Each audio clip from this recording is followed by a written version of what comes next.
નમસ્કાર પાટવી ગુજરાતી ન્યૂઝ ચેનલમાં આપનું હાર્દિક સ્વાગત છે।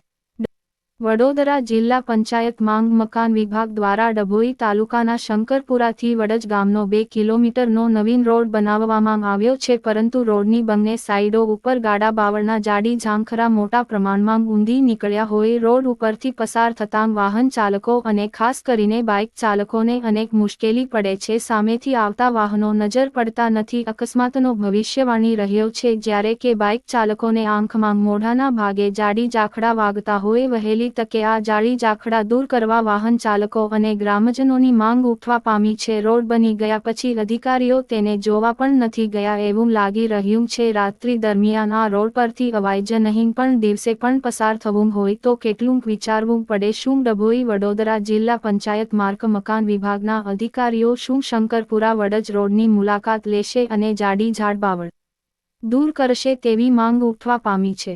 અમારી પાટવી ગુજરાતી ન્યૂઝ ચેનલને લાઇક, શેર અને સબસ્ક્રાઇબ કરવાનું ભૂલશો નહીં। આપની આસપાસના વિસ્તારોમાં બનતી ઘટનાઓ તેમજ ધાર્મિક પ્રસંગો તેમજ સમાચાર આપવા માટે પાટવી ગુજરાતી ન્યૂઝ ચેનલનો સંપર્ક કરો। ડભોઈ રિપોર્ટર બિલાલ ભુરાવાલા 9510125259। જી ઓકે, શું થયું છે?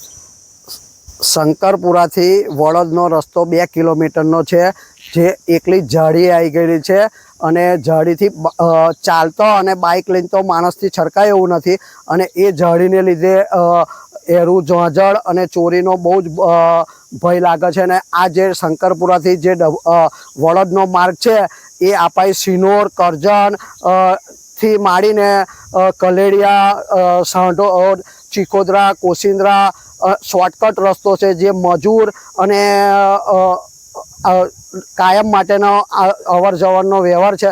છતાં બી આ જાળી ચોમાસું આવવાની તૈયારી છે તો બી 2 કિલોમીટરનો રસ્તો હજુ આ લોકો ગવર્મેન્ટે તૈયાર કર્યો નથી, અને રસ્તો બી એટલો ખરાબ થઈ ગયો છે અને જાળી બી ફૂલ જ છે, અને બાવરના કાંટા છે તે હાથ પર અને આંખોમાં વાગે છે। તમારી માંગ શું છે? અમારી માંગ એક જ છે કે શંકરપુરાથી વડોદનો 2 કિલોમીટરનો રોડ નવો થઈ જાય અને એ જાળી જેસીબીથી દૂર કરી આપે, અને એ અમારો મેઇન લક્ષ્ય છે। આમ તમારે આમ ફરીને જાઓ કેટલા કિલોમીટર થાય ને અહીંથી જાઓ? આમ ફરીને જાઓ તો ડભોઈ 10 કિલોમીટર અને વડોદ 6 કિલોમીટર, એટલે 16 કિલોમીટર થાય, અને અત્યારે અહીંથી 2 કિલોમીટરમાં પતી જાય।